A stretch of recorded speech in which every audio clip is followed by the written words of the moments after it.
No.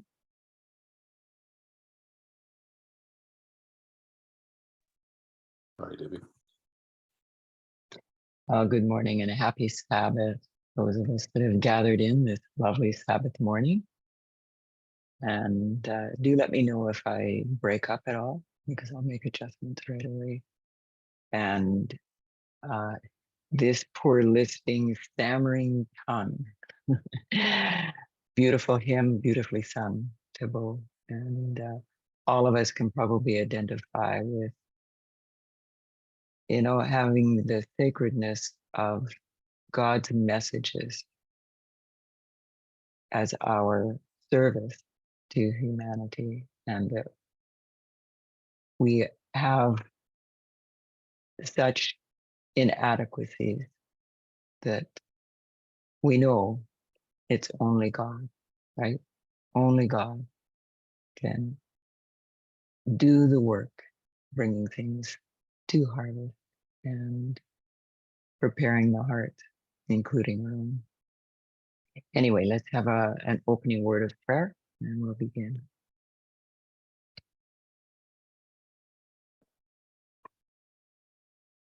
Dear God of heaven and earth, we humbly bow before your throne this beautiful Sabbath morning. You created the Sabbath as a blessing for humanity.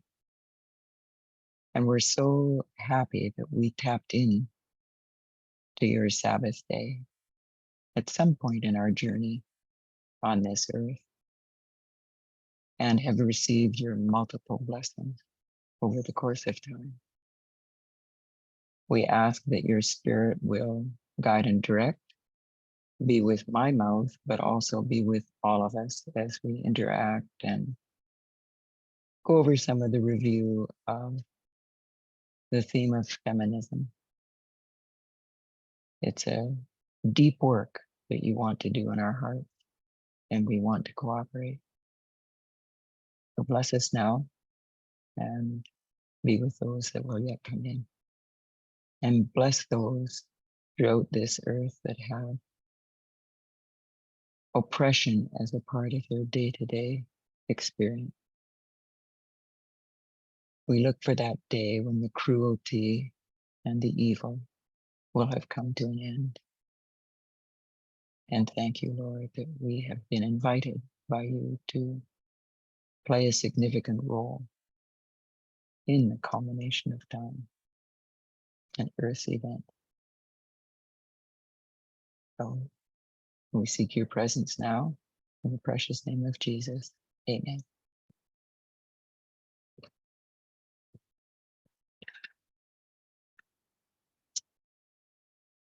And I am going to lean on others as well to just sort of monitor the chat, perhaps. And if anyone has questions, you certainly may just unmute and jump in. I'm semi-prepared, but are we ever really prepared?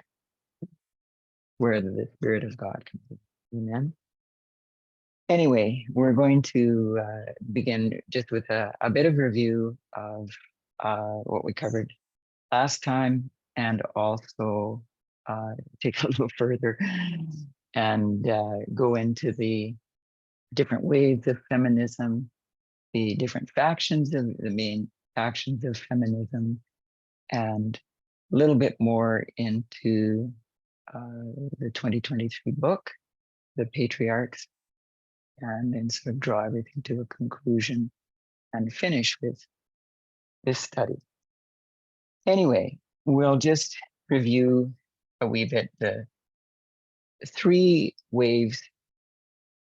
four waves of feminism. So can anybody give me the date, the year of the Seneca Falls Convention in New York City?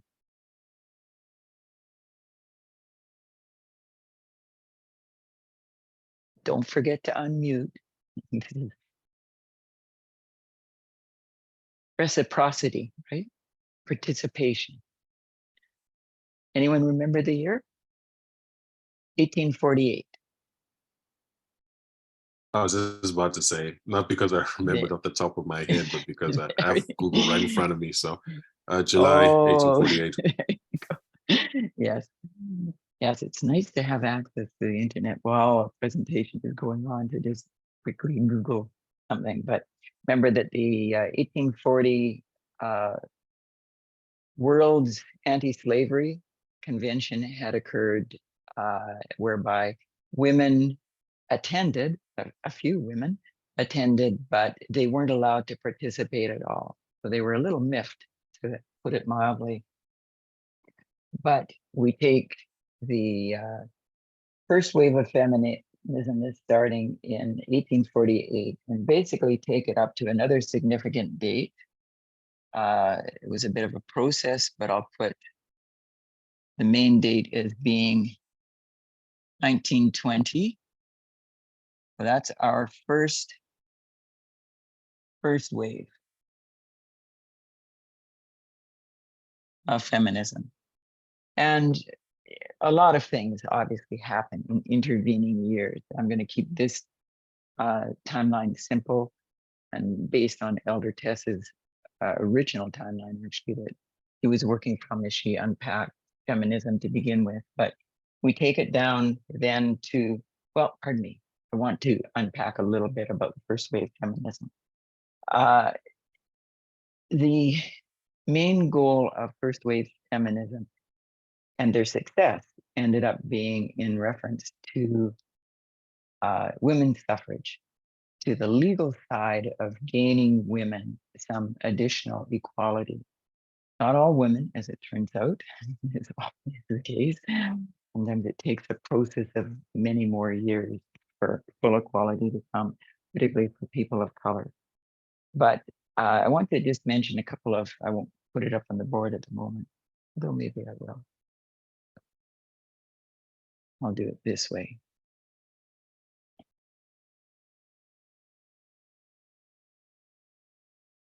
And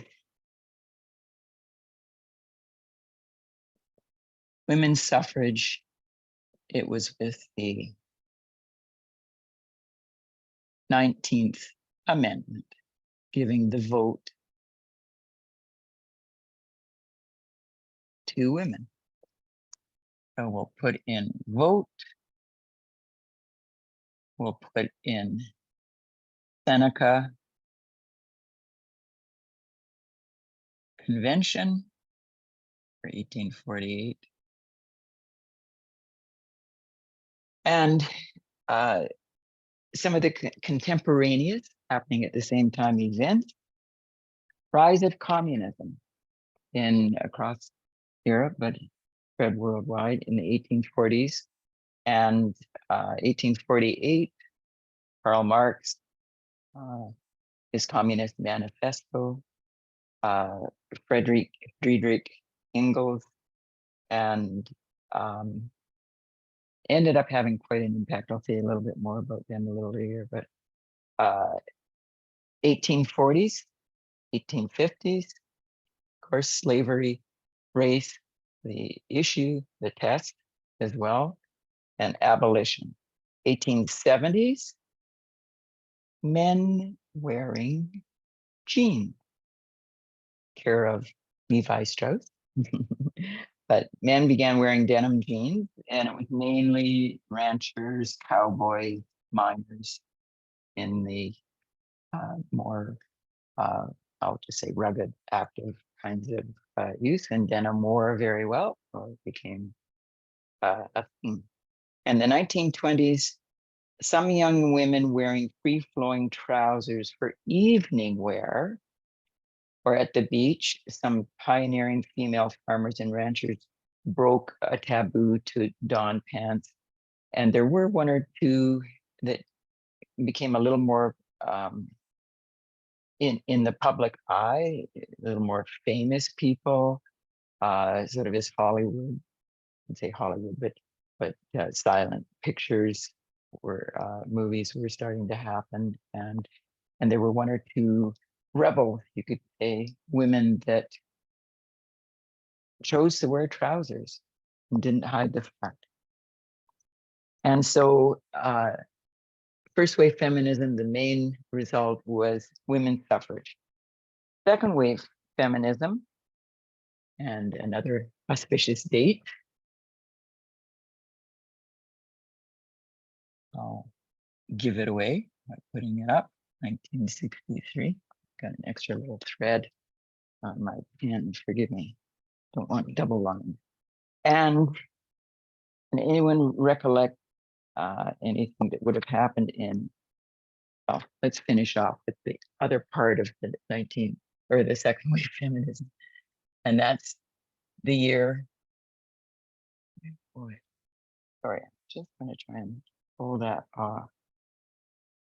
A bit of the stuff is making that double line. Oh, it's not coming, so we'll just leave it. 1989. There we go.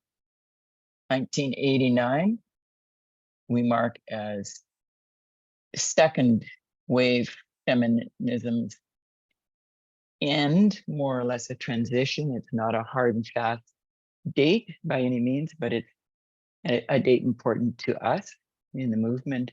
And because it's so fluid through that period, we're going to use 1989 to mark it. And so second wave feminism,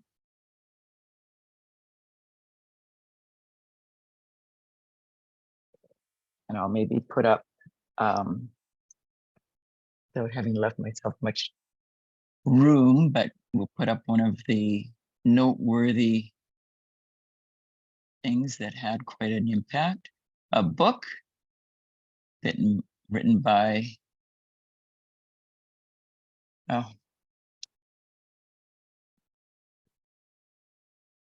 by Betty Friedan, The Feminine Mystique, written and published in 1963. And second wave feminism expanded the debate around women's rights. And so it ended up, I'll just say,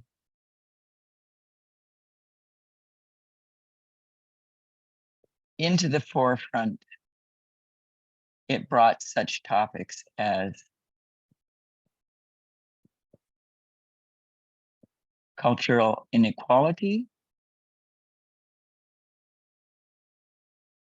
You can see we're starting to get a little more of a global perspective. What was it? Gender norms and the role of women in society.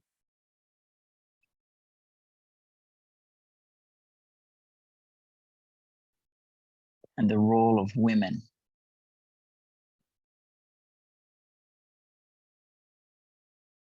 Quite an impactful book.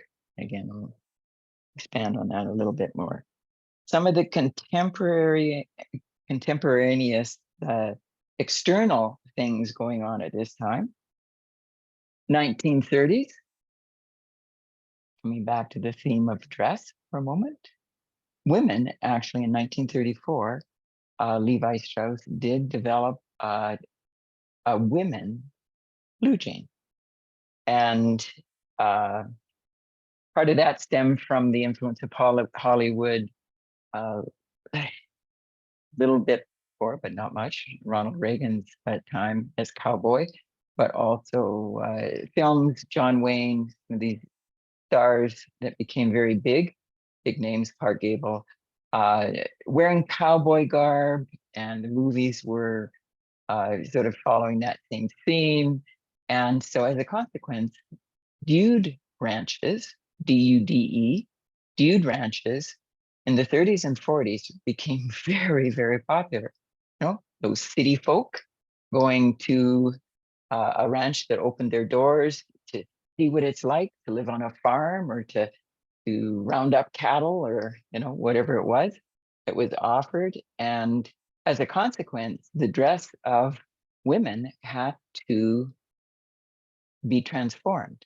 And so Levi Strauss was the first, but not the last, of making jeans specific for women. And 1950s and 60s, we saw, and that was quite a phenomenon. It had been around before, but with the advent of television in the early 1950s, and then getting a little bit better, so that by the late 1950s, a lot more people had TV sets in their home, the old rabbit ears on them. But beauty pageants, and they worked from the local level on upwards, but it was in particular, the televisation of these larger beauty pageants that really presented a picture of glamour, of beauty, of svelte body form, of all of the things that ended up becoming idolized and the stereotype in many ways for everyday women, for all women. And 1955 to 75 was the Vietnam War. And so there was a lot of involvement with that activism, particularly against the World War I, World War II, the Korean Wars. But it was with the advent of Vietnam and the U.S. Participation in the Vietnamese War, when so many were absolutely against the U.S. intervening between South Korea and North Korea, the Viet Cong of North Korea, communist North Korea wanting to take over South Korea, and the U.S. In essence coming to the rescue. But sort of like Afghanistan, it was a war that didn't really have a resolution, have in a sense, a conclusion, other than the U.S. Getting out of Vietnam, and a lot of death. So a lot of people had opinions on the Vietnam War, including feminists. And 1960s, of course, was the civil rights movement, and also in the 60s was the hippie counterculture. I wouldn't say it's a revolution, but and it arose out of originally a smaller group of beatniks. I don't know if you ever have seen any of that, the historical photographs, but people with little goatees, some kind of small beard, and often a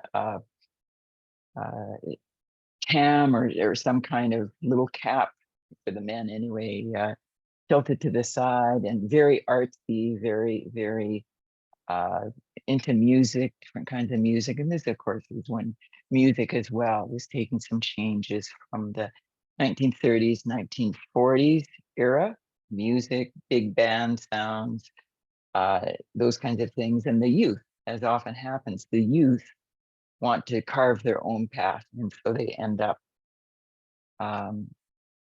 rebelling, if you like, about against the status quo.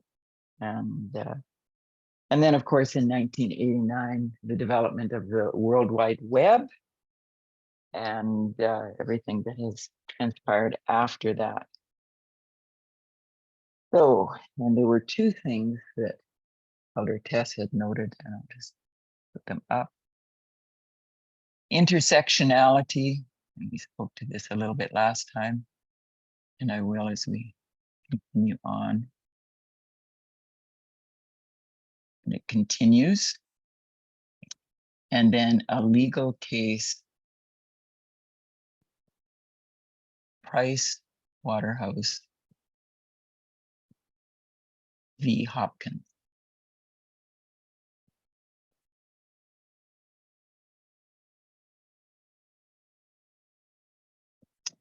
And so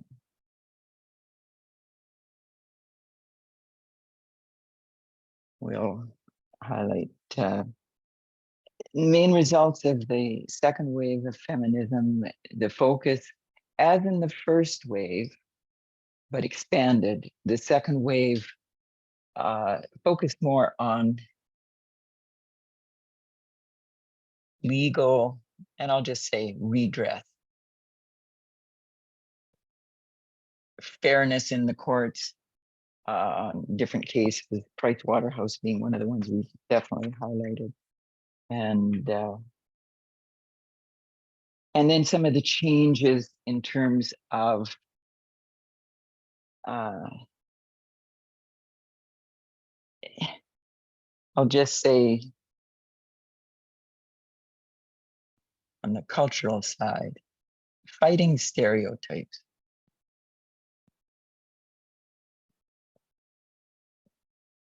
The stereotypes of femininity.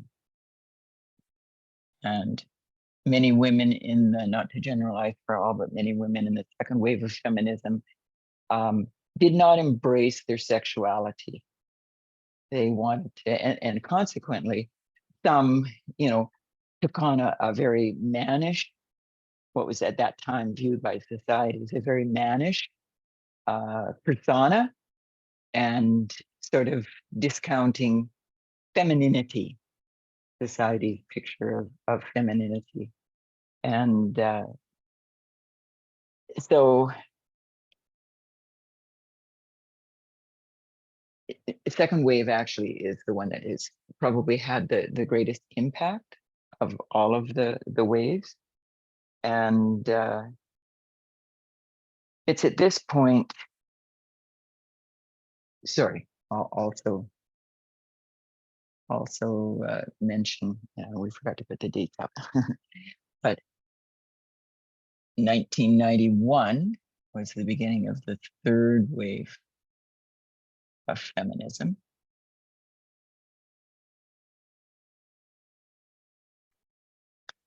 And I actually did put those in the wrong spot.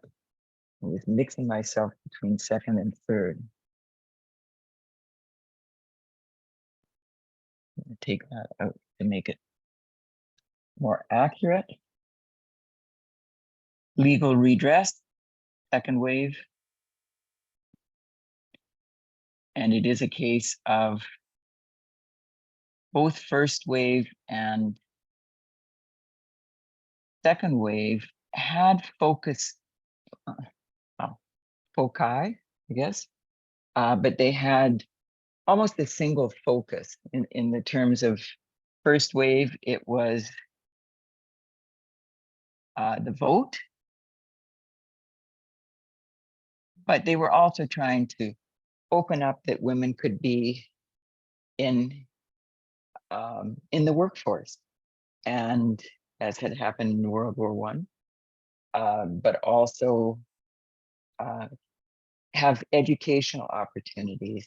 And so it wasn't just simply the vote, but the 19th Amendment definitely did bring that about. So second wave, I'm just going to, before we move on to the third wave, one of the things that Elder Tess brought out, but it really was a true phenomenon, and that was, I'll just put down the word language.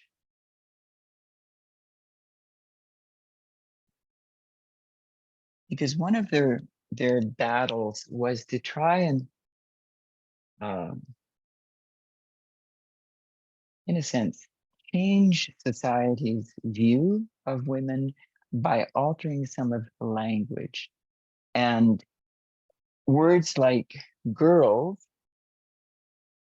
and I mean, in slang today, oh, come on, girls, or whatever. I mean, we don't think anything of it in a sense, but where women would always be referenced as girls, men and girls, I mean, we're used to that, ladies and gentlemen, but often not gender neutral. Nowadays, more people are wanting to say, replace it with words like people or whatever will fit in the context. But the language whereby women are demeaned by referencing them as girls, not as mature women or capable young women.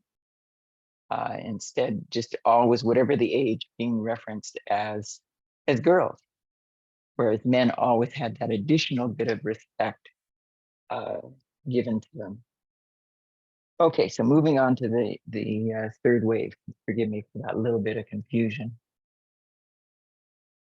Third wave is where things, I would say, fall apart, but they do start to get murky. So there is confusion. I could say also some infighting, sniping, disagreement, argument, whatever we want to put it. But a lot of diversity of viewpoint. And that's it. The third wave feminism is diverse strains, diverse factions of feminist activity. And they view it as a continuation of second wave feminism, but in many cases, many of the women believe that they're picking up the pieces from the mistakes of second wave feminism. But at the same time, as often happens, they don't necessarily understand fully what all did happen in second wave feminism. And in some cases, they're not crediting it with the successes and the societal changes that did end up happening. Okay, contemporaneous, 1991 plus, covers a lot of years. Obviously, I'm not going to cover a lot of things, but externally, various conflicts, Kosovo, Bosnia, Iraq. I mean, some of these names, would ring a bell a little bit in terms of some of the conflicts that were going on throughout the world. 2001 to 2021, the war in Afghanistan, and it was a part of course, George W. Bush's war on terrorism after 9/11, September 11th, 2001. But also too, just in general terms, globalism.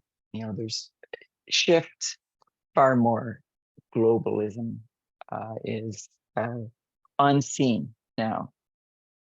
So, main accomplishments of the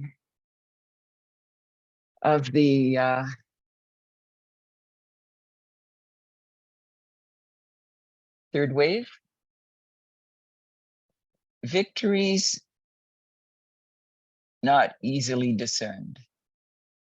Because of the murkiness, the divisions breaking into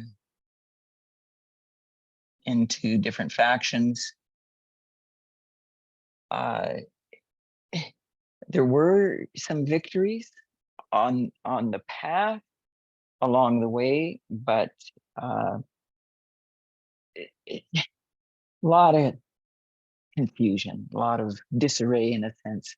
Was no longer a feminist movement in a sense, although even in the first wave and the second wave, generally it had been middle class white women for the most part that were involved, but at the same time it ends up after 1991 expanding, but still not united front, so to speak. And one of the developments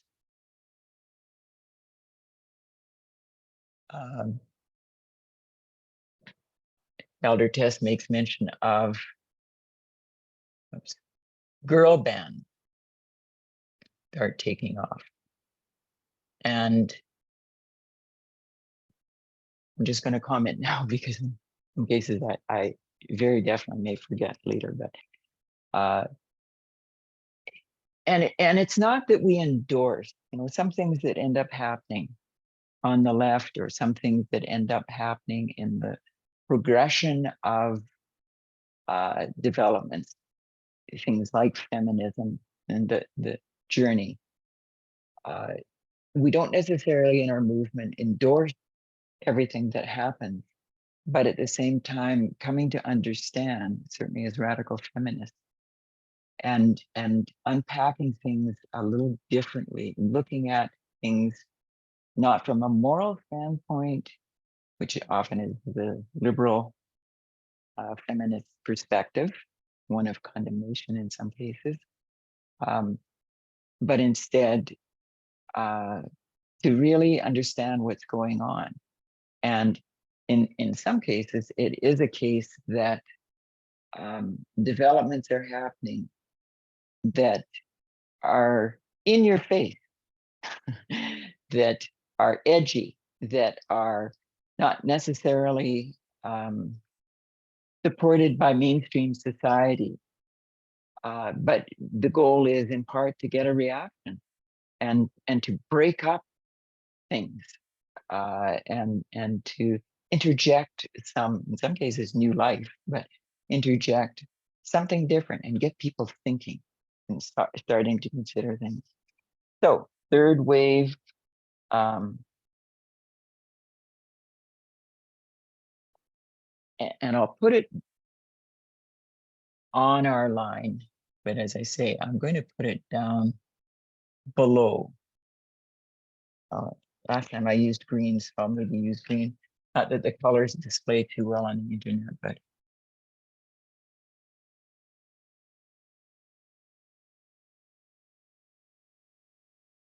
2012. And in some writing, they use that date as the beginning of fourth wave feminism.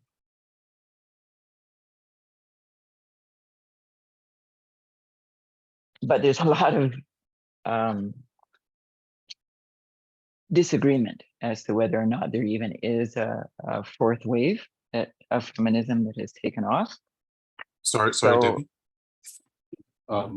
Yes. So I apologize to the people. Some people were waiting. It must have been for like 5 minutes to get in. So I was wondering if it would be too much trouble for you to just recap a little bit to bring them up to speed.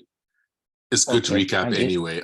I'm partially asking for myself. I enjoy the recaps, but there were some people waiting, and you know, I just let them in. So I think for their benefit as well. There you go. Okay, Thibault. I was letting one or two in as I saw them, but I just let Tiffany in. So yes, I don't mind recapping a wee bit. Second wave feminism and first wave feminism, mainly legal focus, in a sense. The vote, and then legal cases that made sex discrimination something that could be, in essence, taken to court, actionable. You're held account, employers, held account for what happens in the workplace in respect to discrimination based solely on sex. And Anne Hopkins, of course, was the woman that representing people that just didn't want to play the game and dress according to the stereotypical professional woman, which back at that time definitely was a dress, or at least a skirt with a top, and high heels. And before the day, well, I shouldn't say before the days of stilettos, they always have been around for quite a few decades. But at any rate, Anne Hopkins won her case against Price Waterhouse, and it set the tone for sex discrimination thereafter, that employers cannot as easily discriminate on the basis of sex. So second wave, 1963 to 1989. Third wave, as I was mentioning, intersectionality, that crossing over of several different characteristics, individual characteristics that a person has, race, gender, socioeconomic, sexual orientation, and just a variety of other things. But the intersectionality, and they all cross, can be a really handicapping situation for some people, especially does it come to lower income, Black, or people of color that are women. You know, there's 3 strikes against you almost, in a sense, as you go to apply for jobs and so on. But third wave feminism, because of the confusion and the murkiness that set it into place, victories not as easily discerned, that more subtle. There wasn't a court case to focus on and do battle against. There wasn't it's the subtlety of culture and societal mindset and individuals, what everyone's opinion is and what people are thinking. And so as a consequence, the progress that happened in third wave feminism, and in some cases they sort of forgot some of the previous history of second wave feminism, or felt that it hadn't accomplished much, it made mistakes, etc. It just allowed disunity to enter, and the factions we'll go into in a little bit, different factions, main factions of feminism. Okay, 2012, fourth wave feminism, and that ends up, as I say, there's argument over whether there is a fourth wave, whether we're in fourth wave, whether we're still in third wave, whatever. And if a fourth wave does exist, is in process right now, some would say that it is taking intersectionality further and emphasizing body positivity. We saw that even a few years back in terms of high school girls, and you know, the days of Twiggy, British model that was like razor thin, did set in motion things like anorexia and all sorts of eating disorders for young women that in a sense stayed under the radar for a number of years, but later on came into the forefront and was more awareness about mental illness and so on. And so some of the results of the body positivity have been beneficial ones, in some cases maybe countered by the influence of Snapchat and Instagram, even TikTok and social media, whereby a lot of young high school young women are still fixated on body image. But there definitely has been a drive, even at the government level, to try to offset and produce a greater body positivity amongst young people. Trans, including trans women, and the whole sexual orientation inclusivity has happened more after 2012. And we'll get to it as well, but Me Too, the rape culture, you know, it definitely ended up opening up, talking about things in more recent time. So contemporaneous external things happening, fourth wave, if there is such a thing, Gamergate in 2014, 2015, and I'll just read what I got up in there. A loosely organized misogynistic online gaming harassment campaign targeting women in the gaming industry in a backlash against feminism. So these were sort of the men's right activists that were also in the gaming community, coming into the forefront in 2014, 15. And they were against feminism, diversity, sexual orientation, of course, and progressives and any progressives in the video game culture. And one young woman in particular, Robin Quinn, I think her name was. Anyway, having people not just threaten her online, we're going to rape you, we're going to kill you, and da da da, but her address getting posted. And just like a couple of days back, the Obama's home address ended up being posted. I forgot what the term is for that. Jonathan, you might know that. Just slipped my mind earlier this morning. I was sort of thinking of it, but when people basically attack you on your home front, and post addresses or different things like that. Anyway, there is a term, but doxing, the word you're looking for. Say it again, Jonathan. Is it doxing? Yes, doxing. Thank you so much. In fact, I'll write it down after.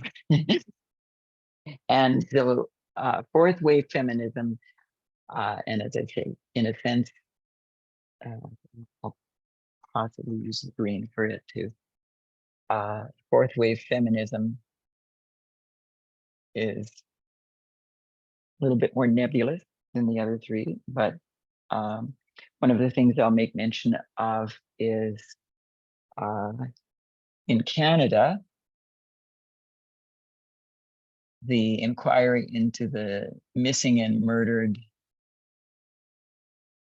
Indigenous women and girls.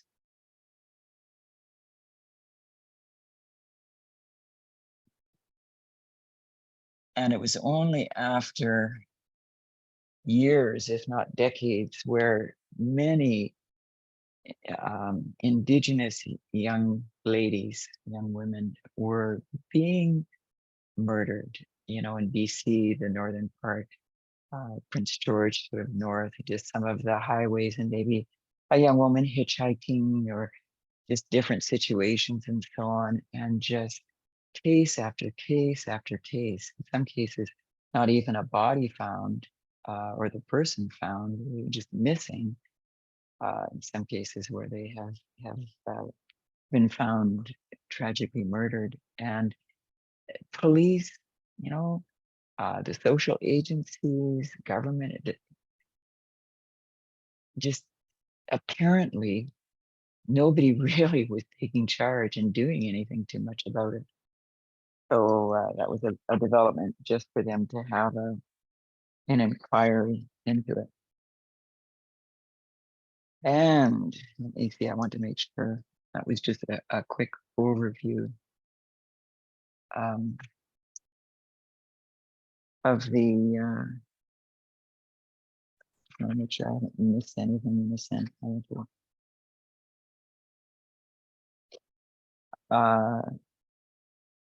Yeah, or I digress with that, or maybe just I didn't talk a lot about the couple of the things that I do want to highlight, but I think at this point what I'm going to do is, hopefully without getting myself too mixed up at all, I think what I'm going to do is share screen and take us there for a minute or two to look at a couple of slides. So I will share screen and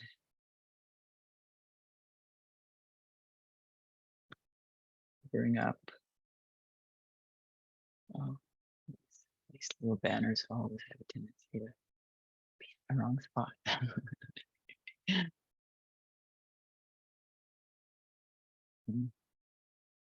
Still in the wrong spot. Hopefully it won't block anything. I'll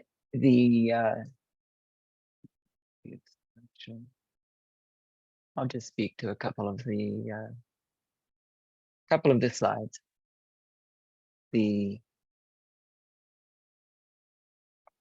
Oh yes, and that's sort of that included some of the additional dates on the whiteboard last time that I added in different dates, World War II and Roe v. Wade in '73, and and Dobbs v. Jackson Women's Health Center in 2022, dealing with abortion being allowed, and then abortion being not allowed, left to the whim of the state individually. But there are some other things there I may mention just in a little bit ahead. 1848, Rochester, July 28th, 1848. So newspaper clipping from the Women Rights Convention at Seneca Falls, and their declaration of sentiments and right, and kind of interesting, and to do with the battle for the vote. It was suffragettes being portrayed as ugly, unlovable, incapable, stupid. You know, you can use any negative attitude. And something interesting that I learned, it was actually in England, in the UK, and this is portraying what happened more in the UK than it did in the US, but the force feeding. Suffragette was the word used in the United Kingdom. Suffragist was more what was used in the US in the time period, but at the same time, suffragette is pretty much what we all refer to it. And this was more the normal ladies that were involved as suffragettes, just regular looking women, no adjectives, negative adjectives needed whatsoever around them. And Elder Tess makes mention of bloomers, and even within Adventism, there was through a period of time a lot of discussion, and Ellen White weighing in on it as well, in terms of the reformed dress and just some of the different options. Ellen White often talking, of course, in terms of dress, that the hoops and the bonnets with all their lace and ribbons and some of the fanciness, as well as the length of the costume, the length of the dresses, dragging in the mud of the streets and so on, was not healthy for women. Their lower dress, as well as all the petticoats underneath, would all get wet and muddied, and the woman would be having wet around her legs, and it peaks upwards. And any of you that have gotten blue jeans wet, you know exactly what this is. Well, for women, that was definitely something God was revealing back at the time. The Reformed dress was a little different than this within early Adventism, but these are bloomers, these little pantalettes, pantaloons, bloomers, and they just went under a frock or a dress of a different length. Okay, and I think I can't remember what my time, so I'm gonna stop share. That was a highlight to me, to blank slide, so that I would just know what came next. Let me just quickly check. See. Yes, actually, I do still want to share slide or share screen. Back into it. There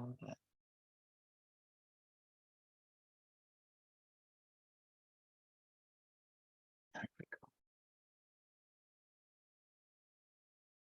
Zoom is great, but at the same time, it also is a little challenging. So, well, actually, feminine mystique is not almost worth sharing the screen, but maybe while I'm here, I will go to two of the other slides, and then I'll speak to them. Freedom Trash Can. And this is a secondary protest, the 1968 protest. Robin Morgan, I believe her name is still alive, but they ended up hanging the, let me just refer to my notes for a second. I do have a couple of things that I wanted to say. This is a bit of a digression. 1968 and 1970 elder test there definitely makes mention of, but it's not on the it's not a main event date on the bigger line. But so well, let me go back to feminine mystique, and I'll highlight a little bit more what Betty Friedan. That phrase, feminine mystique, she coined just to describe women. You know, women are mysterious, right? You know, men can't understand women. Men are from Mars, women are from Venus, right? Wrong. But that assumption that women are fulfilled, they're satisfied in the role of housewife, mother, wife, and as a consequence, aren't interested in politics, aren't interested in education or further education, aren't interested in having a job outside the home, aren't interested in having other activities, sports, arts, whatever. They're fulfilled just as they are, being a housewife and a wife and a mother. And her book was such a paradigm shift because, again, it got women themselves thinking. And they got thinking that, you know, they could work outside the home. They could, you know, participate in other aspects, other roles of life. And it's interesting, that was 1963.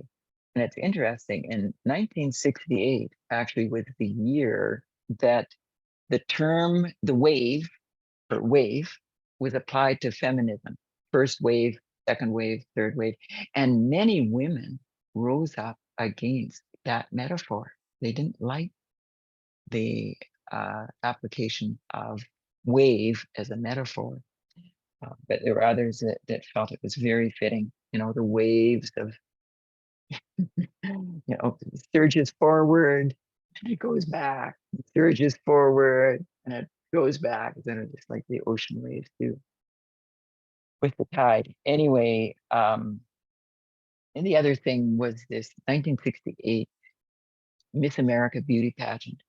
And it was the one that brought a lot of attention. It was, in a sense, more small scale. You know, Atlantic City in New Jersey, Miss America pageant. About 6 of the protesters were actually able to get inside, blending with the audience. Outside, they had hundreds of women that had come from all over the U.S., just very small. Before the time of cell phones and social media organization. And it was interesting. They had buses transporting some women to the place. They had to get on the phone, and that would be like a pay phone, and try to garner more transportation because there were so many people that had showed up. And even on the site itself, people came themselves, made their own way there. But they hung a banner, women's liberation, and that's it. In the 60s, late 60s and into the 70s was when it was the time of women's liberation. You know, every school district in various jurisdictions across Canada, a lot of other employers, businesses, whatever, they'd end up having a women's lib rep. And again, sometimes just to fill the position, never mind, we're going to give you any budget or let you really do anything. So it was definitely the time of women's liberation, and that's what they hung from the balcony inside. But also, this freedom trash can was wherein women were invited to throw the accoutrements, all the symbols of women's bondage, women's oppression, dishcloth, cleaning tools, corset, garter belts, back in the day of those still being in fashion. And a few women did put bras in and very discreetly took them off and were able to throw them into the trash can. And of course, that's where that designation of bra burner erroneously, mistakenly came from, in that a New York Post journalist ended up reporting that this trash can was set on fire and they were bra burners. And that was, how some things just sort of grow wings and just take flight. That was one of those myths that really took flight to the place where they're not able to almost undo it now. And here we are, how many decades later? Anyway,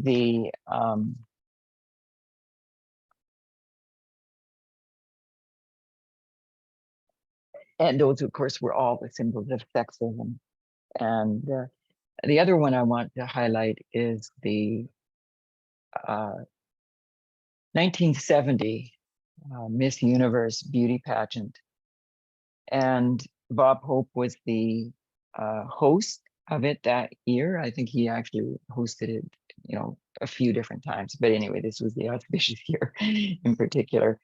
And again, this was in England, in London, and about 60 activists from Britain's women's liberation movement came, and they actually had tickets. And so they were able to get inside, and they ended up wearing clothes, like some of them, from the thrift store, what we call the thrift store. And so they were wearing some of these different kinds of outfits. And here's everybody else in evening dresses, and, fancy clothes and so on. But at any rate, this was the one where they protested the beauty pageant by throwing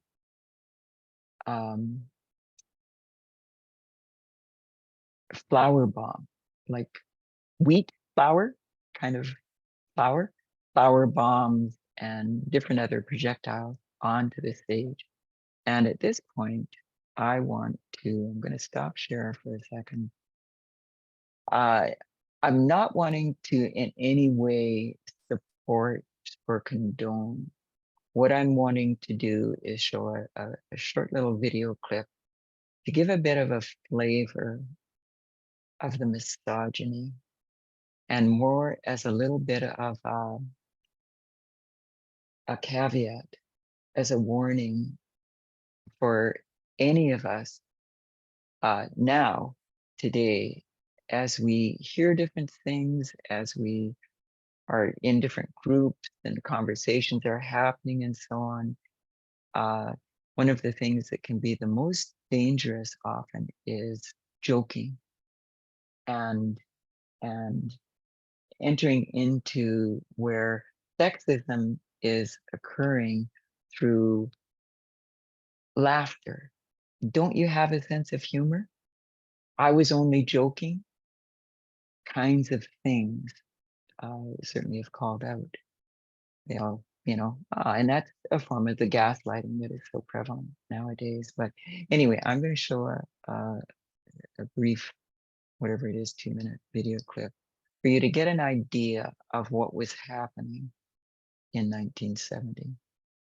And again, not supporting any of this other than the women who wanted to protest against the undue oppression.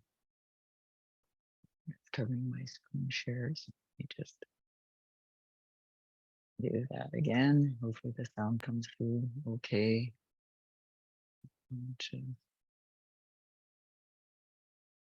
I can make it large.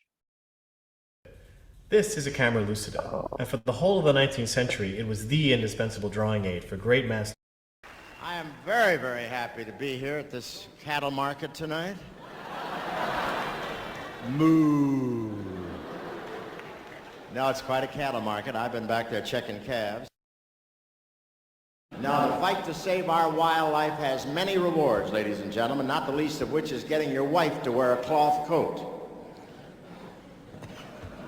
I don't want you to think I'm a dirty old man because I never give women a second thought.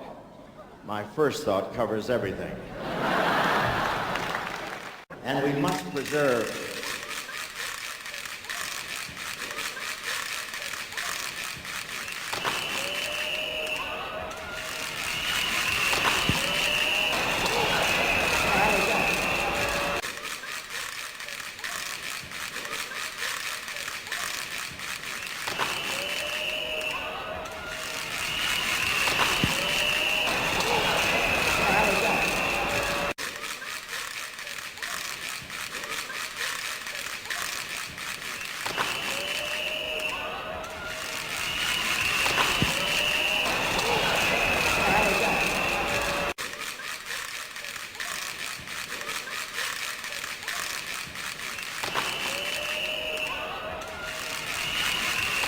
Ladies and gentlemen,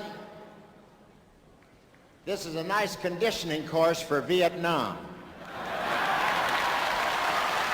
I want to tell you, anybody that would try to break up an affair as wonderful as this, with these kind of proceedings and with these wonderful people and wonderful girls from the entire world, have got to be on some kind of dope, ladies and gentlemen, believe me. I am very, very happy.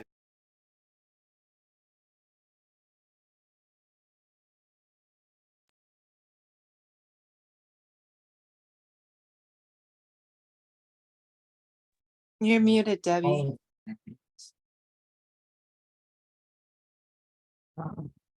think I'm having some audio. Am I coming through okay? Sorry, maybe it was just delayed. But yeah, you're good Was now. it just, yeah, thank you too. Yeah. The misogyny that has run throughout all of the decades has helped drive women to come to a place where enough is enough. And we are seeing some of the effects of that nowadays. Anyway, the one other thing that I'll maybe mention is 1972, during the second wave of feminism, Title IX was a landmark gender equity law, particularly to do with educational institutions, whereby women would have not only just access to schools, universities, colleges, but also academic majors, teaching positions, vocational programs. Sports was a big one impacted by Title IX, individual classes. And once they were in said school, to have equal treatment and equal access to different things inside the institution. And intersectionality we pretty well covered. I'm not going to say anything further there. The other thing I wanted to have us go to was Clarence Thomas. Share screen again.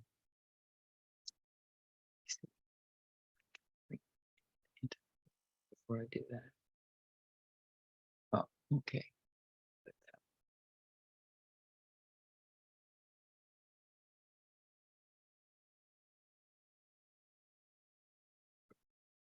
There don't be an issue with any sound this time.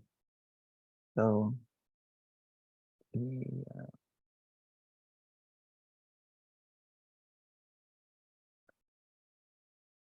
1989 was the year that year that defined today's world.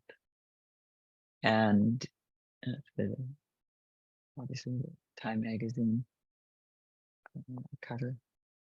And Clarence Thomas, you know, I think some of us have sort of had opportunity to read some on his biography and or seen different things that people have posted, but wanting to be able to be accepted and benefited by affirmative action himself, and yet just this last week was one of the dissenting opinions that helped eradicate affirmative action. And so it's interesting how Anita Hill and her sexual harassment case against Clarence Thomas in 1991 basically had no effect because he was accepted into the Supreme Court as a justice regardless. And that's it. We would use that expression. I went into quite a bit there last week of the imperfect victim that doesn't get listened to, it gets ignored, it gets gaslit, gets dismissed, gets silenced. Oh, be quiet. Let's change the topic, wherever it is. So it's one of the things that unfortunately is the prevalent in many ways, comes as a default along with the sexism. Anyway, I had mentioned Toronto Burke beginning her group, Me Too, and how it worked out that didn't really take off. That was in 2006 rather, and then in 2017 was when the one actress added a hashtag, put it out in social media, and was inviting women to tell their stories. But shortly after 2006 with the Me Too, one of the words that entered the vocabulary was the word mansplaining. And it's interesting, it actually made it into the dictionary. I'm going to read the two different dictionaries, Oxford English Dictionary and Webster, pardon me, Merriam-Webster. So Oxford, of a man, to explain something needlessly, overbearingly, or condescendingly, especially, typically when addressing a woman, in a manner thought to reveal a patronizing or chauvinistic attitude. And then Merriam-Webster puts it as to explain something to a woman in a condescending way that it assumes she has no knowledge about the topic. And that's it. You know, nowadays, I think some people take great glee on whichever social media platform, you know, suddenly, you know, an obstetrician maybe has a Twitter account or, you know, whatever, and is weighing in on such and such, and then somebody will comment, a male, and say, well, you don't know what you're talking about, da da da da da, and may not realize that he's an obstetrician. And you know, there's everything to the contrary, and then the comments just all come that you know, do you realize how wrong you are? And did you know she was an obstetrician, a gynecologist? You know, so it's really interesting how awareness has spread throughout society, and in many cases, people have become intolerant of a lot of the inequities. And some of the things that I had mentioned before in terms of the United Nations initiatives and so on that over years, and including the International Women's Day getting started up, and with that in mind, I'll maybe just go just to the slides and just speak to them for a moment, because these are just highlighting a couple of different things that either I had made mention of, or that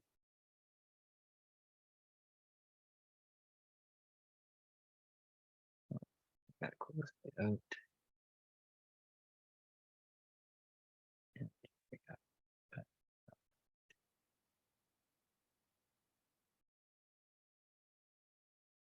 And I can tell I am probably going to be running out of time. Check my time forwarded. This is the symbol, evidently in North America. I wasn't so much aware of it myself until a couple of weeks back but a red hand over a mouth is a symbol used with the missing and murdered Indigenous women and girls fight as protests happen. And certainly in Canada, other things come along with some of the protests, ribbon skirts, and the drumming, just different things as Indigenous people are trying to bring attention to their circumstances and things that have been going on for a long time. The United Nations has had a variety of different campaigns on and off over years. Unite to End Violence Against Women, female genital mutilation, misogyny, oppression, honor killings, murders, in our movement, dowry system. Be the change you want to see. So lots of different things. Obviously in 2022, the Kurdish young woman in Iran, Masa Amini, being killed by the morality police in Iran. Gina, her first name in Kurdish is Gina, meaning life, and just all of the protests that have spread worldwide. Turkey, European countries, North American, South American, it definitely took off. Iran is still in the same situation with the government, the Taliban, and so it's a situation where the protesters are not going to give up. But one of the big things that the International Women's Day, but also, the United Nations, we've probably all seen maybe some of the earlier versions of this equality, equity explanation, but Embrace Equity this year was their hashtag. Their theme was Stand With Her, whereby inviting men around the world to also stand with women, much like has happened in Iran. A lot of men have joined the protest there, and a lot of beating, and in some cases even death, different ones, over the hijab, young women that refuse to wear it at all, or that refuse to wear it the appropriate way according to the morality, well, the government, but morality police. So equality and equity, getting the same versus what you actually need. And some of these little memes, little posters and so on that have been put together to highlight some of the inequalities that are going on. And I want to now just, sure. I want to now just go back to the mentioning one or two other events or check what my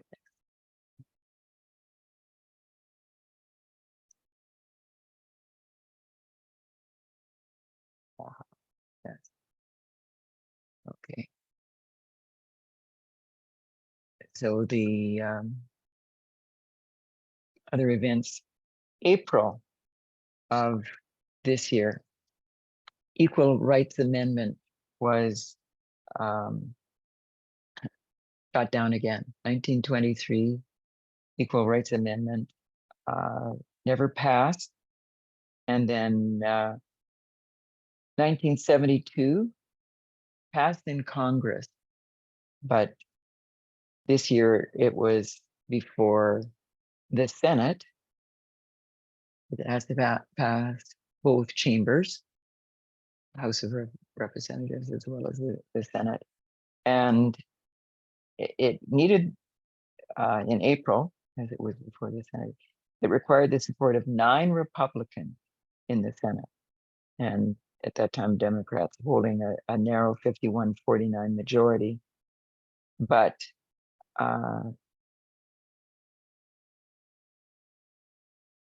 it also, it didn't get the extra votes. And in 2021, this whole thing about the deadline, and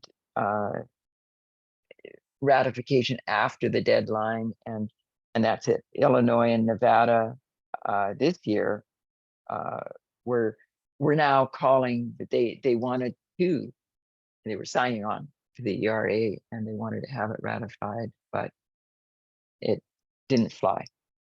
And so 2024 women's rights are very definitely going to be one of the issues. 2023 in May, E. Jean Carroll's civil lawsuit against former President Donald Trump and him being found liable, civil court case, no criminal charges. And because of the town hall that happened a few days later, the ruling came out on May 9th, and on May 10th was when the town hall was. And so for him to have gone on social media and continue to insult her and so on, and then eventually, I mean, that was the day after, but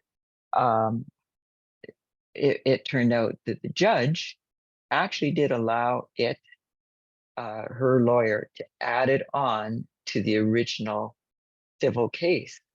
So it didn't require a different case being filed or anything. And so that has still yet to play out.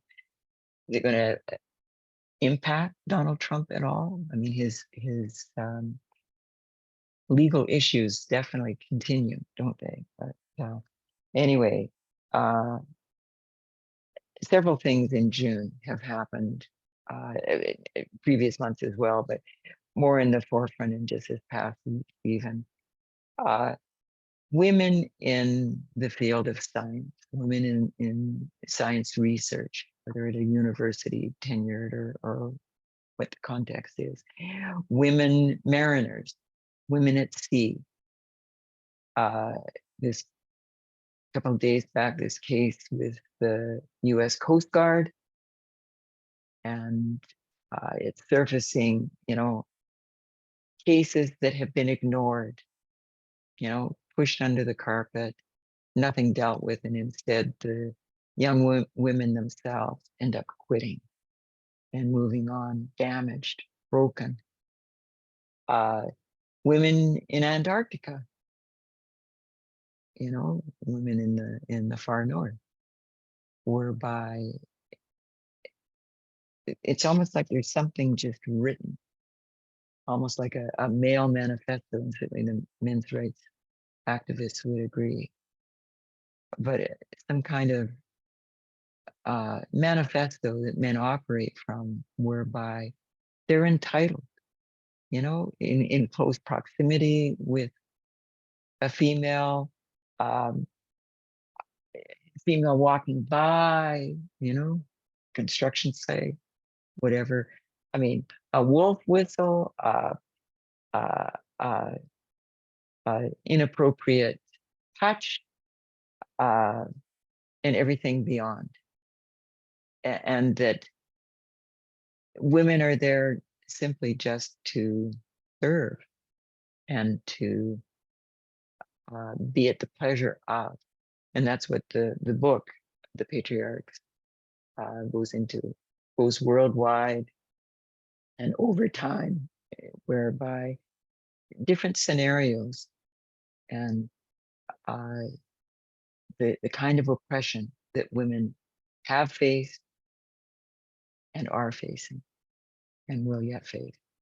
But anyway, one other thing that I wanted to talk about, just as we're sort of finishing off with 2020. Oh, pardon me. Sorry, upcoming. One of the court cases that the Supreme Court is going to be dealing with. Can those under a restraining order for domestic violence still be allowed to possess and carry guns? So this one case, Roddy, I can't remember the name. Unfortunately, I didn't get it into my notes. The copy and paste, I think, didn't go down far enough. Anyway, in October, the Supreme Court will be hearing this situation whereby a man charged and appealed, and now the Supreme Court's going to be hearing it, had access to guns, has a restraining order for domestic violence in his relationship, and where he even fired off weapons and you know, a couple of different scenarios, and he is fighting the law, saying that he has his Second Amendment right. He has the right, even having a restraining order in place, he has the right to own and to carry guns. And so the Supreme Court, conservative that it is going to weigh in and determine the outcome of that. And we're going to flip back and forth again, but I am going to share a screen because I do want to show a couple of slides that have an event, highlighting an event. Oh, there's the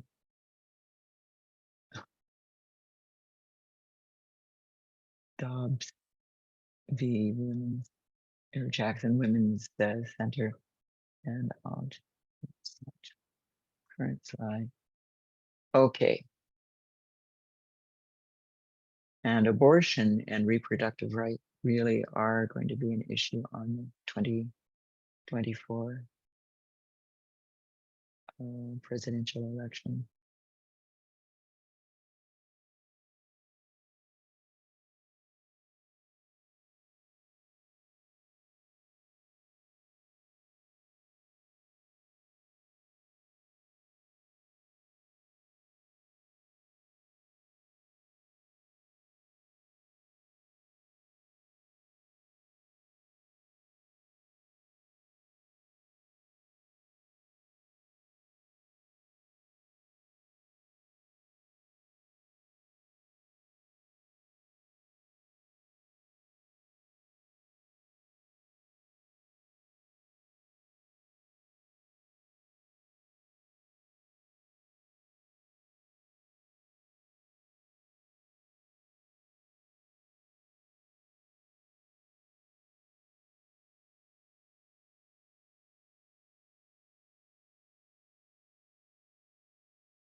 What happened?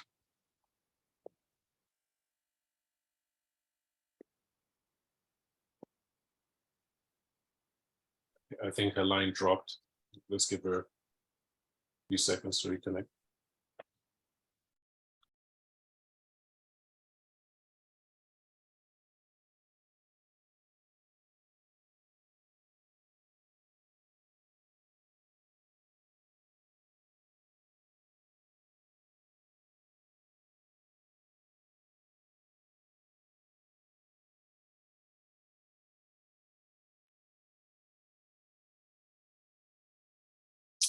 Yes, sorry for the technical. Hopefully one off. Before, but I am going to share screen quickly. Just pick up with one other. I'd like to share about 2023. So it comes in with no issues.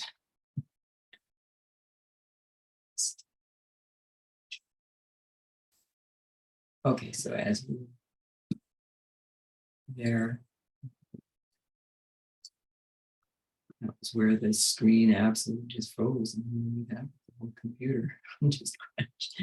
See if it advances. Okay. Now we're hearing a lot about book bans in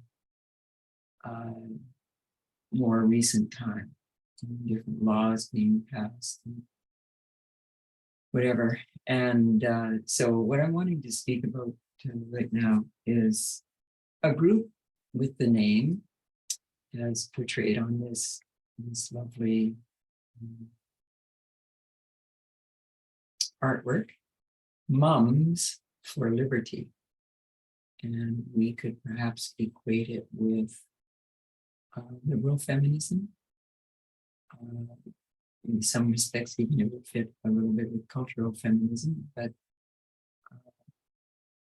Mums for Liberty is a far-right hate group that engages in anti-student inclusion activities. In other words, students not allowed to be included, while purporting to be a modern parental rights movement. So it's couched in a lot of, to protect the children. We're the parents, we have the rights, kind of language. And started in Florida, some women getting together, and their national debut in America was on the Rush Limbaugh show, and it's mushroomed all over the US, various chapters. Women contacting them and saying, we want a chapter. So it's spread like wildfire. And anyway, right now, as we are speaking, June 29th, 30th, July 1st, and July 2nd, they are holding their national summit. They had one last year, but this year, national summit in the city of love, Philadelphia. And just to give you an idea of their positioning, they were against public health regulations surrounding COVID-19. They oppose LGBTQ plus culture and are against racially inclusive school curricula. They're against teachers' unions, condemn them as terrorist organization, have called for the Department of Education, the federal body, to be crushed and eliminated. And interestingly, the former Department of Education head, Debby, has been a regular speaker at MFL events. Dr. Ben Carson spoke, I believe it was last year, as well as a lot of other speakers. This group helped Governor Ron DeSantis develop Florida's Don't Say Gay bill.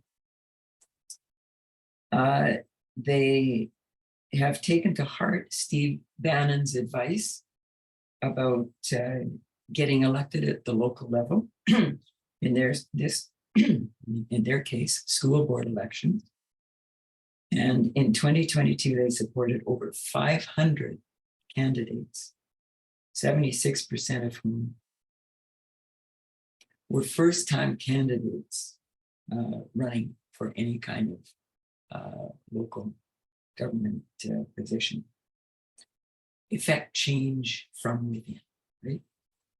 And the book banning is one of their many tenets, but examples of a couple of the books they've taken exception to, at least in some of the chapters of one, taking issue with the book by Ruby Bridges on the subject of school integration, detailing her experiences. 1954, Brown versus the Board of Education. Ruby Bridges was the little girl that cleared the school for all the white students and attended class for a little while, all by herself. There actually was another Black child as well, but Ruby Bridges is sort of in particular is most remembered. And also another book they have banned is a book written about Dr. Martin Luther King, and they're decrying it as anti-American, anti-white, and interesting, anti-Mexican. What's interesting is the flavoring. They oppose critical race theory in any curricula that would dare to include it, and don't like social emotional learning either. And needless to say, they have connections with the Proud Boys, QAnon, the 3%ers, white nationalist groups, but also others such as the January 6th participants. So let me just go to the next slide. This was their June newsletter. And what's highlighted there in green by somebody else who posted this is a quote: "He alone who owns the youth gains the future," by Adolf Hitler. There was so much backlash that they ended up backpedaling a little bit, and they reissued the newsletter. And as it says down at the bottom, this little box.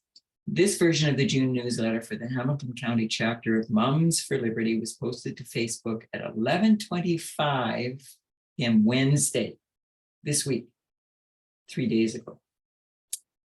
And still, and so they left the quote, but they tried to distance themselves. The quote from context. The quote from a horrific leader should put parents on alert. We're just trying to warn you. If the government has control over our children today, they control our country's future. We, the people, must be vigilant and protect children from an overreaching government, right? No big government. And then again, so much backlash still that they actually later in the wee hours of Thursday morning issued the newsletter and took out the whole reference to Adolf Hitler, because they were trying to distance themselves from him. So it's interesting just what is in opposition to the radical feminism is, in a sense, very toxic, very toxic. And that's taking to share screen. So,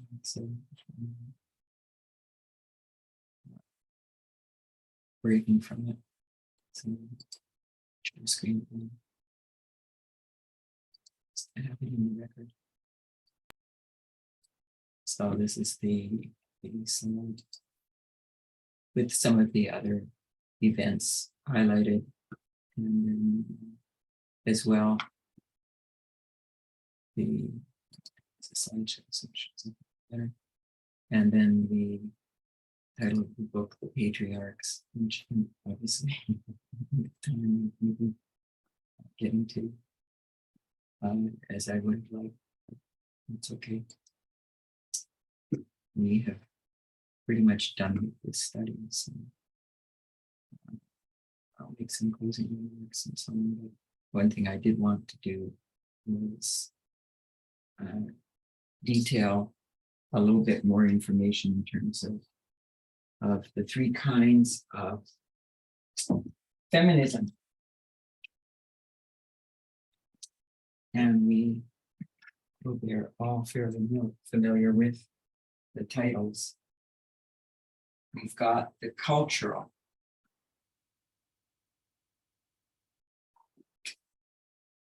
And we've got the liberal, also known as mainstream. And by that, we're meaning most people's point of reference when it comes to feminism is going to be the liberal mainstream version. And then we've got radical feminism. And cultural feminism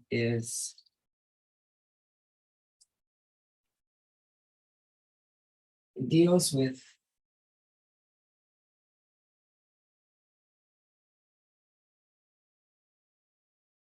what they believe is the existence of a feminine essence.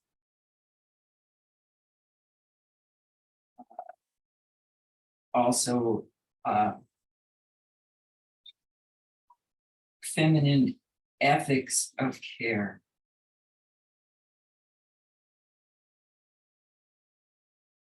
You know, I used to love that word nurture. Sort of like the word delight. You know, some of these different words that just really, you know, have a nice connotation attached to them. But since learning about cultural feminism, I'm very careful with my usage of such a word as nurture. But the ethics of care, and cultural feminists believe there is difference between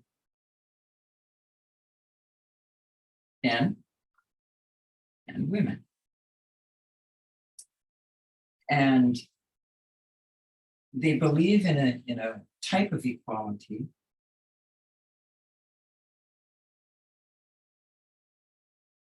but we would not agree with it. Equal value, in other words, the feminine essence is to be of equal value with the male essence. And the feminine essence of nurturing, caring, being good with children, being more lent to bring a mediating atmosphere into discussion, able to broker peace maybe a little more readily than men because of her attributes and this essence that women have that is different to men.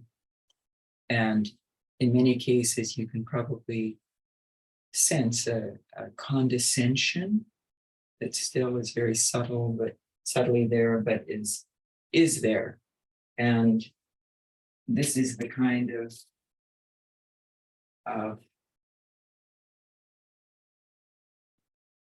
feminism that Pope Francis endorses.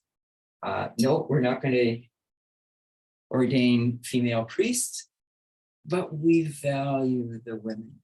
We want them involved. we are going to continue to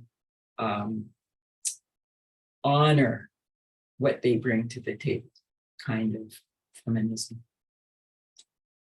Anyway, and of course, very stereotypical. So part of the challenge is, well, what do you do with women that don't fit that picture, that are outside the box, so to speak? And just a thought question. I'm not going to go there because time is up. Thought question. In the movement in 2019, when women put on trousers as a symbol of equality and to evidence our acceptance of the midnight cry, with an overt action and a change, we dressed differently. May a woman in the movement now wear a dress or a skirt on certain occasions, or is that a symbol of the quote unquote feminine essence of cultural feminism, of which we want to be part? We're in the time of many graduations and weddings where society insinuates pressure upon women to wear the stereotypical feminine dress, including schools enforcing such gendered attire for even the grads. And we've seen some of the court cases, or rather some of the developments down in the US. Very sad to see where some young people even walking across the platform and being denied their certificate, or being told moments before going up on stage that they're not going to be allowed to participate, and so on. Some of the really sad situations. Where do we weigh in? How do we see some of these things? And liberal feminism,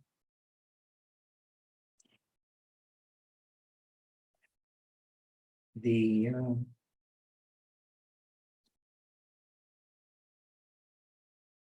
personal is political, that exists in radical feminism. Liberal and mainstream feminists end up is not equal to the political. The personal is not the political. So they put the negative in. So 180 degrees opposite between liberal and radical feminism. And it's interesting because cultural feminism actually came out of radical feminism. And sort of as a reestablishment of this role that women have, the feminine essence, in countering what radical feminists had started to take the direction. Societal change, mixing society totally up and changing it. And the big thing here with liberal mainstream feminism is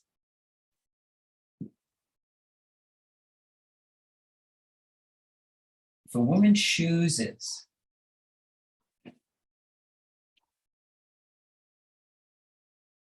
then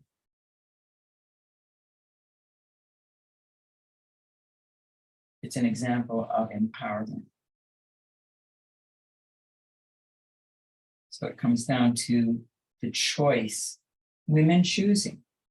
And Elder Tess brings out the example, for instance, of, she cites 3 different examples, the hijab.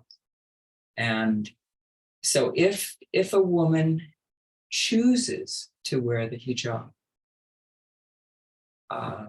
she wants to. Is she free? Or is she just not aware, perhaps, that she is not free and all of the cultural pressures and the patriarchy and the mandates in the society in which she's existing are the very things that have made her choose to wear the hijab. And it Hi, comes down, Debbie. yes, Sakai. Sorry to interrupt you. And I catch you right in the middle of your thought. You used the example of wearing a hijab and someone choosing to wear a hijab. Are you saying there's a difference between someone choosing to wear a dress versus someone choosing to wear a hijab? No, Sakai. No. No. Okay. That thought question wasn't anything to do with in terms of the hijab at all.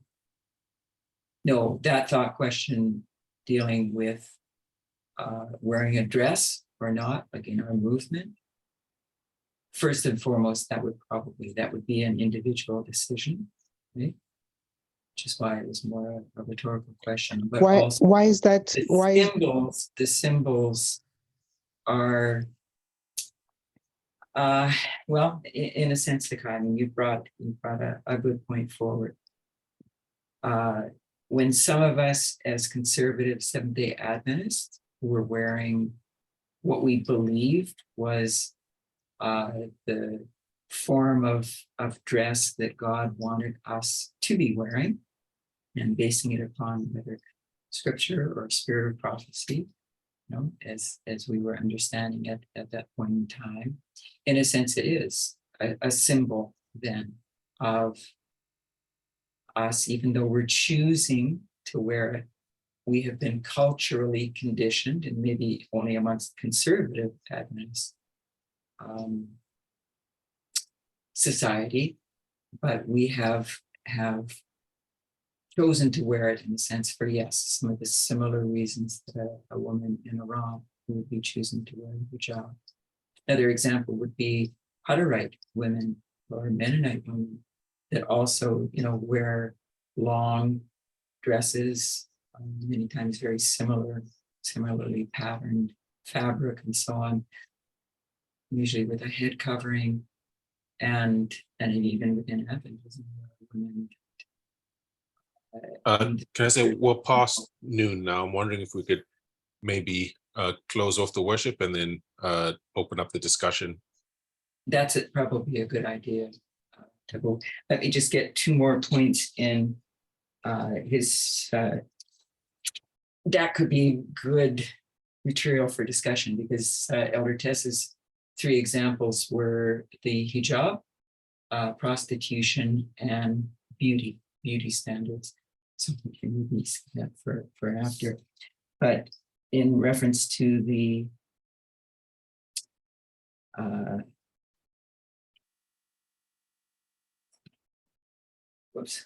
radical mainstream feminism, I'll just jot down quickly that again, because quite a few felt that the second wave feminism had made some mistakes and so on, they wanted to end up going back to a place where the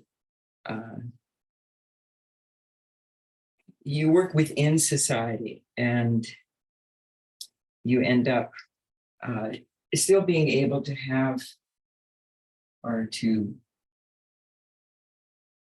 have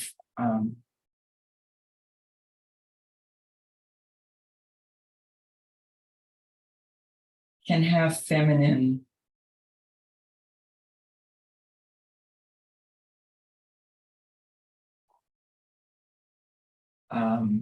I'll just say trappings.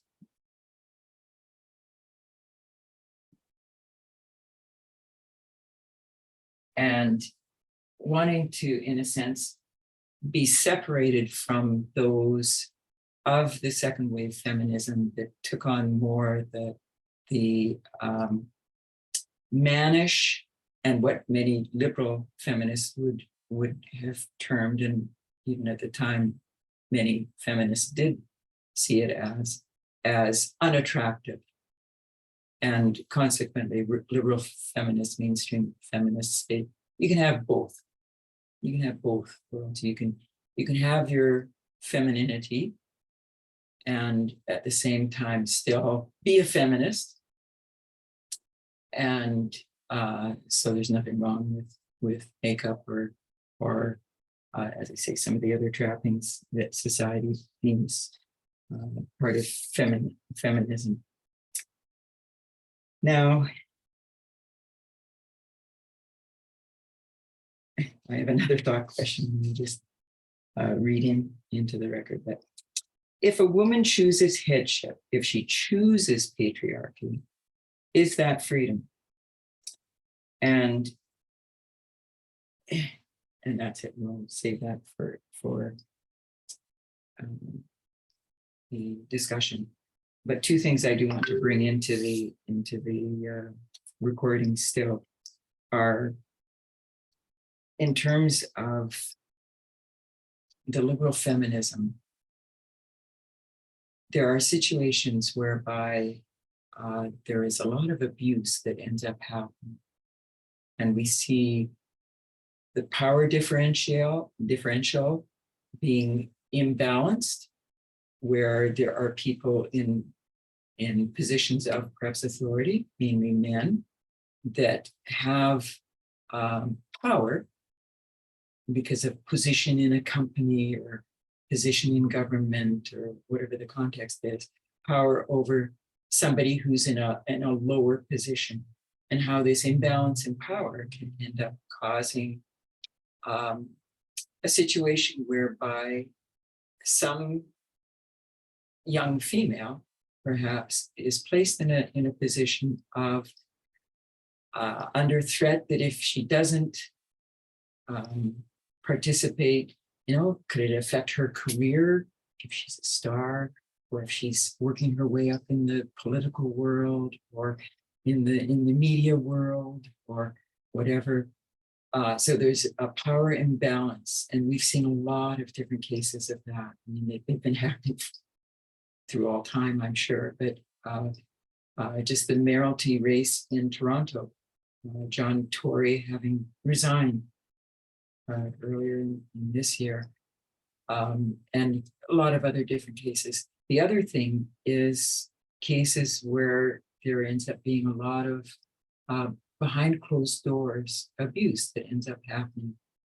And it's some cases with within a family, with families, and it may be that they belong to a certain community, a religious community, or whatever, whereby they are behind closed doors. Actually, there's sexual assault, sexual abuse that's happening, and all of these cases coming more into the forefront now. When they do, it causes people to, in a sense, sort of determine how do they see, like, what is their opinion, what is their take on such cases,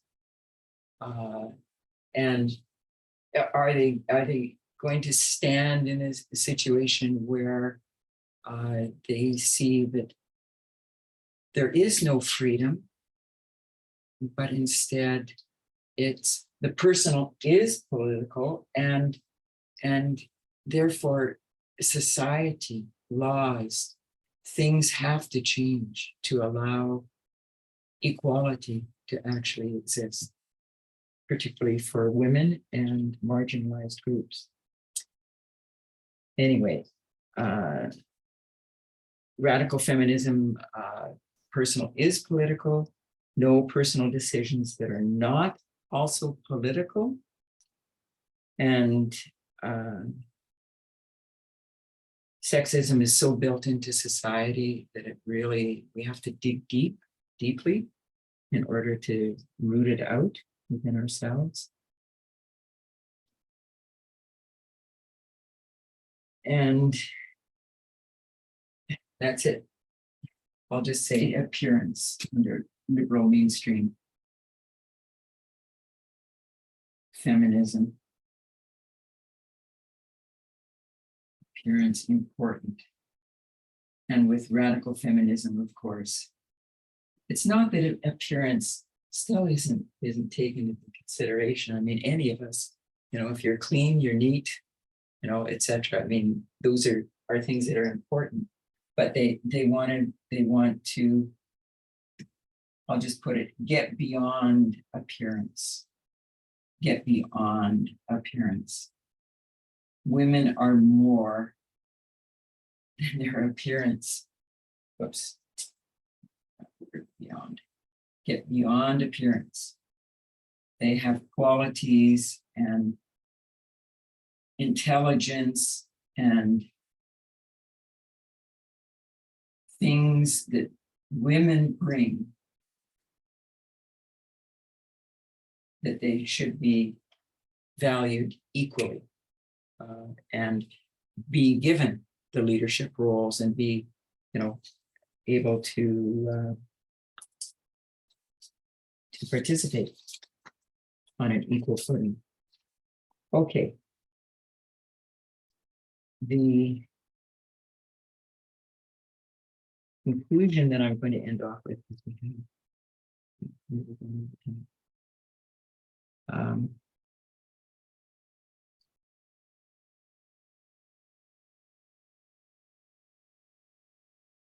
patriarchy is beatable. And Angela Saini, in her book, The Patriarchs, The Origins of Patriarchy, through it, there is a thread, much as she's drawing attention to some of the matrilineal societies and the matrilocal societies, the you know, societies that give inheritance through the mother's line, or the societies that end up having, when a couple marry, they go to the mother's support network. She doesn't go to the husband's family, which often can create some real tensions in India, different other countries around the world. Sometimes that's where a lot of the real issues and deaths end up happening. But patriarchy is beatable on an individual level. Society, she holds out a hope that things are going to get better. And this is the thread that sort of runs through a little bit here and there, but in her book, but at the same time, it's also a situation where she expresses it as a hope, but she sees the evidence of 2023. And although some progress has been made, as many feminists will end off, we haven't gone far enough. And we know that with the Sunday law coming and some of the other developments and so on, that our message is the answer. Radical feminism, and yet Elder Tess even asked the question, is radical feminism enough? And for gaining eternity, likely the answer is no, because we have to as well have the character that God wants us to have. So I'm going to end off with 3 quotes. One is Spirit of Prophecy, and it's in Christ Object Lessons, page 61, paragraph 3. If a man love me, Christ said, he will keep my words, and my Father will love him, and we will come unto him and make our abode with him. John 14:23. The spell of a stronger, a perfect mind will be over us, for we have a living connection with the source of all enduring strength. In our divine life, We shall be brought into captivity to Jesus Christ. We shall no longer live the common life of selfishness, but Christ will live in us. His character will be reproduced in our nature. Thus shall we bring forth the fruits of the Holy Spirit. Some 30, and some 60, and some an 100-fold. Philippians 2:5, let this mind be in you, which was also in Christ Jesus.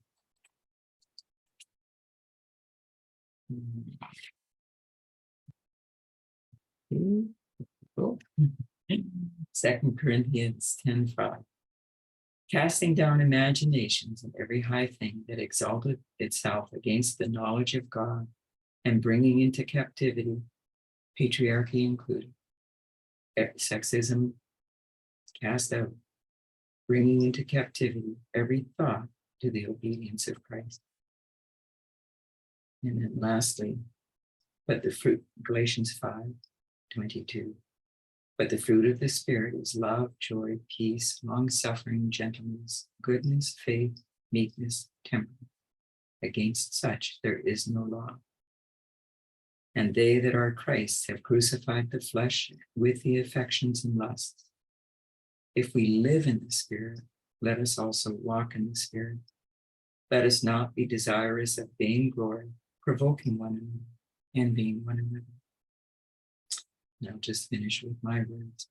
To have a change of heart is to withdraw the affections from the world and fasten them upon Christ. To have a new heart is to have a new mind, new purposes, new motives. What is the sign of a new heart? A changed life. Pardon me, the spirit of prophecy. There is a daily, hourly dying to selfishness and pride. And that's messages to young people, page 72, paragraph 1. So I'm going to finish there, and let's pray.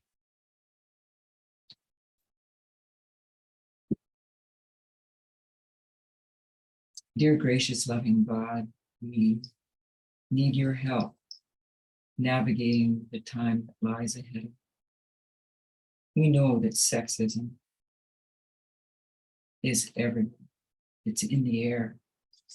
It permeates everything. We've been culturally raised understanding these inequalities and inequities. And it's come to our attention with the Midnight Cry messages. But we need your help to be able to eradicate. And it's not only the men that have to really look deeply in terms of the patriarchy or the sexism that they were raised in a society believing they were entitled to, and even in church community. But it's also all of us as females and other gendered people that we want to not represent sexism in any of our thoughts, our words, our actions, endorsing, whether it be laughing at a joke at work that somebody has said, or judging someone in a certain situation that we think is not acceptable. As we have navigated through some of the more recent legal proceedings, things happening so rapidly every week holds many things, many developments. We want to see things clearly as they really are, to flesh out the subtlety that would ensnare us and keep us in bondage to the wrong mindset. It's permeated this earth since sin entered in Eden. And you are eradicating it from this earth with a small group of believers. And we have a job to do in rightly representing Christ and correctly upholding your messages of love. So be with us in the days ahead. We all have family, we all have friends, we all have acquaintances, and we want to represent you correctly. Be with us in this week ahead. In Jesus' name, for his sake. Amen.